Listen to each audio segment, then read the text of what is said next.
जब हर काम समाज के लिए ही है तो कोई ऊंचा और कोई नीचा कैसे हो गया, ये कहना है हमारे आरएसएस प्रमुख मोहन भागवत जी का। और सिर्फ इस एक लाइन में ही आरएसएस का पूरा मतलब छिपा हुआ है। एक्चुअली आजादी से पहले भी लोग अपने देश के अंदर ऊंच नीच जात धर्म को बहुत इंपॉर्टेंस देते थे। यही वो आइडियोलॉजी थी जिसका फायदा उठाया अंग्रेजों ने, और मुट्ठी भर लोग दूसरी जगह से आकर न सिर्फ हमारे देश में 190 साल तक रहे, बल्कि उन्होंने हमें अपना गुलाम बनाकर रखा। अब जब यही बात डॉक्टर केशव हेडगेवार को समझ आई, तब उन्होंने पूरे हिंदुस्तान को एक करके उन्हें हिंदू संस्कृति के साथ जोड़ने का लक्ष्य बनाया, जिसके बाद 27 सितंबर 1925 को उन्होंने नागपुर में राष्ट्रीय स्वयंसेवक संघ यानी कि आरएसएस की स्थापना की। अब वैसे तो यह एक ऐसा संगठन है जिसने देश और देशवासियों के लिए कई बड़े बड़े काम किए हैं, लेकिन इसके बावजूद इस संघ पर हमेशा कुछ न कुछ एलिगेशंस लगते रहे हैं, जैसे कि ये एक गोडसेवादी कौम है और इन्हें भारत का झंडा स्वीकार नहीं है, इसी तरह के और भी बहुत सारे। लेकिन क्या है इन आरोपों के पीछे की सच्चाई? आरएसएस करता क्या है? और सबसे बड़ा सवाल, क्या आरएसएस ही हमारे देश को चला रहा है? चलिए सब कुछ हम डिटेल में जानते हैं।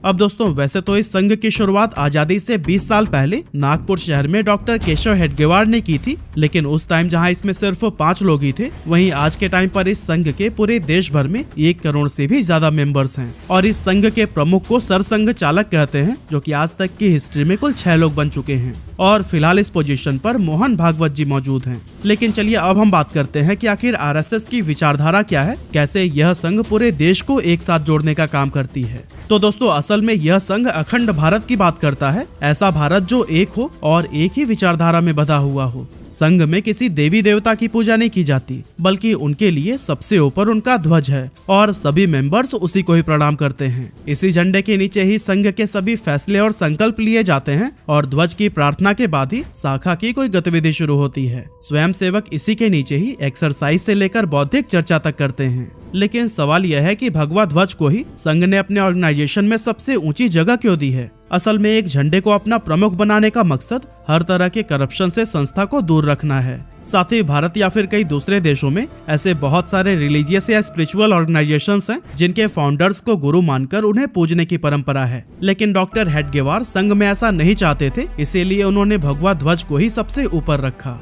अब आप जब भी संघ के मेंबर्स को देखेंगे तो वो एक स्पेशल यूनिफॉर्म में होते हैं। वो हमेशा व्हाइट शर्ट, खाकी पैंट और खाकी सॉक्स पहनते हैं। वहीं इनके बेल्ट का रंग ब्राउन होता है और ये ब्लैक शू और ब्लैक टोपी पहना करते हैं। अब इनकी यूनिफॉर्म की पैंट शुरुआती दिनों में हाफ हुआ करती थी, लेकिन बदलते वक्त के साथ उसमें थोड़ी सी ट्रांसफॉर्मेशन की गई और 2016 से हाफ पैंट के साथ साथ फुल पैंट पहनने की भी छूट दे दी गई।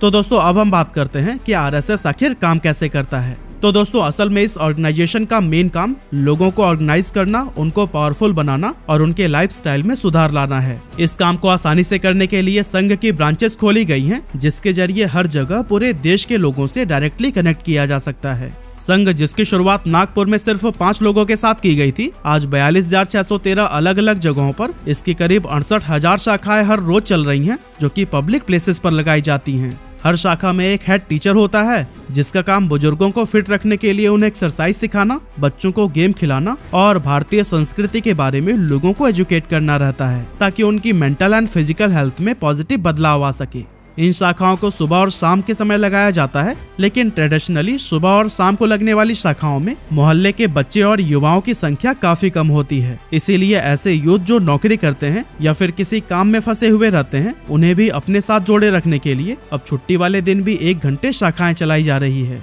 इस 1 घंटे की ही गैदरिंग में इंटेलेक्चुअल एंड फिजिकल एक्टिविटीज कराई जाती हैं, जिसमें गेम, योगा, प्रेयर और सोशल इश्यूज पर डिस्कशन जैसे कई सारी गतिविधियां शामिल है। इसके अलावा एजुकेशन प्रोजेक्ट के जरिए भी संघ लोगों तक अपनी पहुंच बनाता है, जिसके लिए इसने देश के कई हिस्सों में सरस्वती विद्या मंदिर जैसे स्कूल्स खोल रखे हैं और इन स्कूल्स में संघ के ऑफिशियल्स भी पढ़ाते हैं। फिलहाल आरएसएस 35 से भी ज्यादा अलग अलग ऑर्गेनाइजेशन से जुड़ा हुआ है, जिसमें देश की रूलिंग पार्टी यानी कि भारतीय जनता पार्टी भी शामिल है। इसके अलावा भारतीय मजदूर संघ, भारतीय किसान संघ, राष्ट्रीय सेविका समिति और विश्व हिंदू परिषद जैसे ऑर्गेनाइजेशंस भी इसी से ही लिंक्ड हैं। अब इंडियन पॉलिटिक्स में आरएसएस के ऑर्गेनाइजेशन बीजेपी का कितना बड़ा नाम है, ये तो हम सभी देख ही रहे हैं, लेकिन हमारे प्रधानमंत्री नरेंद्र मोदी भी आरएसएस की ही देन है, क्योंकि अपने शुरुआती दिनों में वह भी इसी संघ से ही जुड़े हुए थे। इसके अलावा road transportation and highway minister Nitin Gadkari भी आरएसएस से ही निकले हैं।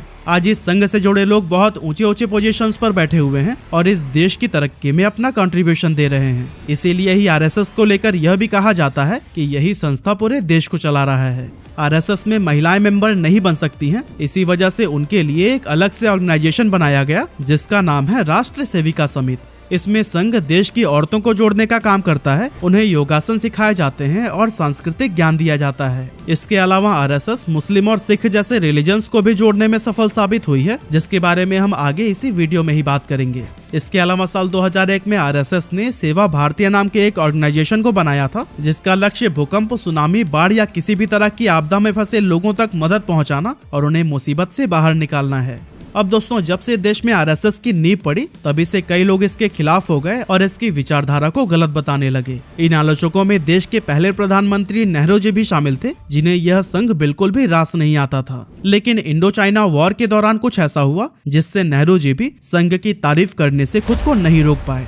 असल में उस टाइम तक सारी इंडियन आर्मी बॉर्डर पर लड़ाई लड़ रही थी। ऐसे में संघ के स्वयं सेवकों ने सीमा पर सेना के लिए राशन पहुंचाने के साथ साथ जिस रास्ते से सेना की गाड़ियां जाती थी उसकी सुरक्षा का जिम्मा भी संभाला। स्वयं सेवकों के कामों से प्रभावित होकर उस टाइम के प्राइम मिनिस्टर पंडित जवाहरलाल नेहरू ने 26 जनवरी 1963 को रिपब्लिक डे के दिन परेड में शामिल होने के लिए उन्हें इनवाइट किया था और सैकड़ों संघ के स्वयं सेवकों ने उस परेड में पार्टिसिपेट भी किया। इसके अलावा कश्मीर सीमा पर निगरानी और भारत पाकिस्तान पार्टीशन से पीड़ित लोगों को भी आश्रय देने में संघ का बहुत बड़ा योगदान रहा है। संघ के मेंबर्स ने देश के बंटवारे के बाद अक्टूबर 1947 से ही कश्मीर के सीमा पर पाकिस्तानी सेना की एक्टिविटीज पर नजर रखनी शुरू कर दी थी। ये काम न तो नेहरू माउंटबेटन गवर्नमेंट कर रही थी और न ही जम्मू कश्मीर के राजा हरि सिंह कर रहे थे। उसी टाइम पर जब पाकिस्तान की एक आर्मी यूनिट ने कश्मीर की सीमा लांघने की कोशिश की तो फिर सैनिकों के साथ साथ कई स्वयं सेवकों ने भी अपनी मातृभूमि की रक्षा करते हुए लड़ाई में जान गंवा दी थी। इसके अलावा 1971 में ओडिशा में आए भयंकर चक्रवात से लेकर भोपाल की गैस त्रासदी तक, 1984 में हुए सिख विरोधी दंगों से लेकर गुजरात के भूकंप और कारगिल युद्ध के घायलों की सेवा तक संघ ने राहत और बचाव का काम हमेशा सबसे आगे रहकर किया। कोविड के दौरान भी आरएसएस ने देशवासियों की खूब मदद की और जब भी कोई आपदा आई यह हमेशा मदद के लिए आगे आते रहे। और दोस्तों, इनके सेवा कार्य में न सिर्फ भारत के लोगों को सुरक्षा देना शामिल है, बल्कि नेपाल, श्रीलंका और सुमात्रा में भी मुसीबत के समय उन्होंने अपनी पूरी मदद भेजी है। संघ के इन कामों की वजह से उनका देश प्रेम साफ तौर पर देखा जा सकता है, लेकिन फिर भी काफी समय से आरएसएस पर ये एलिगेशंस लगते आए हैं कि इन्होंने भारतीय तिरंगे को नहीं अपनाया है, क्योंकि 26 जनवरी 1950 के बाद अगले 52 सालों तक संघ ने भारत का तिरंगा ही नहीं लहराया था। और हाँ, कुछ समय पहले राहुल गांधी ने भी आरएसएस पर यही आरोप लगाया। हालांकि 2002 के बाद आरएसएस ने झंडा फहराना शुरू कर दिया था और हर साल 15 अगस्त व 26 जनवरी को संघ में राष्ट्रीय ध्वज फहराया जाता है। लेकिन अब सवाल यह है कि आखिर संघ ने 1950 से 2002 तक भारत का तिरंगा फहराया क्यों नहीं?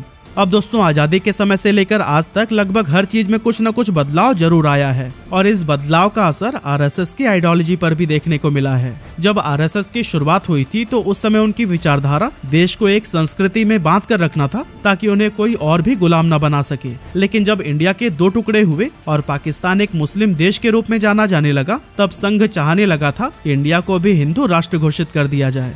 हालांकि देश को पहले से ही सेक्युलर बनाने का प्लान था, इसीलिए उनकी मांग को रद्द कर दिया गया, जिससे नाराज होकर आरएसएस ने तिरंगे और संविधान को मानने से ही इनकार कर दिया था। इसके बाद से संघ को पूरे देश में ही खूब क्रिटिसिज्म का सामना करना पड़ा और अभी वो इस आलोचना से बाहर निकला भी नहीं था, तभी नाथूराम गोडसे ने महात्मा गांधी की हत्या कर दी और जो कि गोडसे संघ से जुड़ा हुआ था, इसीलिए लोगों ने आरएसएस का विरोध करना शुरू कर दिया। हालांकि आरएसएस ने उस समय ही क्लियर कर दिया था कि नाथूराम गोडसे काफी समय पहले से ही संघ आना बंद कर चुका था, लेकिन फिर भी उस टाइम तक किसी ने भी यह बात नहीं मानी और इस संघ को बैन कर दिया गया। हालांकि आगे चलकर आरएसएस की काफी इन्वेस्टिगेशन हुई, इससे जुड़े लोगों से पूछताछ की गई, मगर जब इस संघ के खिलाफ कोई भी सबूत हाथ नहीं लगा, तब संघ के ऊपर लगे बैन को हटाने की मंजूरी दे दी गई। उस टाइम से लेकर आज तक संघ को 3 बार बैन किया जा चुका है। पहली बार गांधी जी की हत्या के बाद, दूसरी बार जब इंदिरा गांधी ने देश भर में इमरजेंसी लगा दी थी, क्योंकि उस दौरान संघ जेपी मूवमेंट को सपोर्ट कर रहा था, जिसका मेन मकसद इंदिरा गांधी को प्रधानमंत्री के पद से हटाना था। हालांकि इमरजेंसी खत्म होने के बाद से संघ से यह बैन हटा लिया गया था और फिर उसी समय आरएसएस को सपोर्ट करने के लिए जनता पार्टी बनी थी, जो कि इंदिरा जी के खिलाफ पॉलिटिक्स के मैदान में उतरी थी। और दोस्तों आपकी जानकारी के लिए मैं बता दूं कि इसी जनता पार्टी के ही टूटने के बाद बीजेपी बनी, जो कि आज इंडिया की सबसे मजबूत पॉलिटिकल पार्टी के तौर पर खड़ी है। इसके बाद से इस संघ पर तीसरा बैन 1992 में लगाया गया था, जब बाबरी मस्जिद को गिराया गया, क्योंकि बताया गया कि इसमें भी संघ से जुड़े लोग शामिल थे। लेकिन जांच में इस यूनियन के डायरेक्टली शामिल होने का कोई सबूत नहीं मिला, इसीलिए फिर से आरएसएस से प्रतिबंध हटा लिया गया था। अब दोस्तों आरएसएस की आइडियोलॉजी देश को हिंदू राष्ट्र बनाना है, इसीलिए इनकी विचारधारा से बाकी धर्म के लोग नहीं जुड़ पाते हैं। इसी को समझते हुए संघ ने सिखों के लिए सिख संघ की स्थापना की, जिसकी अभी 450 ब्रांचेज हैं। इसके अलावा मुस्लिम्स को संघ से जोड़ने के लिए मुस्लिम राष्ट्रीय मंच को बनाया गया, क्योंकि मोहन भागवत का कहना है कि हिंदू राष्ट्र मुस्लिम्स के बिना नहीं बन सकता है। ये देश के लिए एक बहुत ही इंपॉर्टेंट पिलर्स हैं।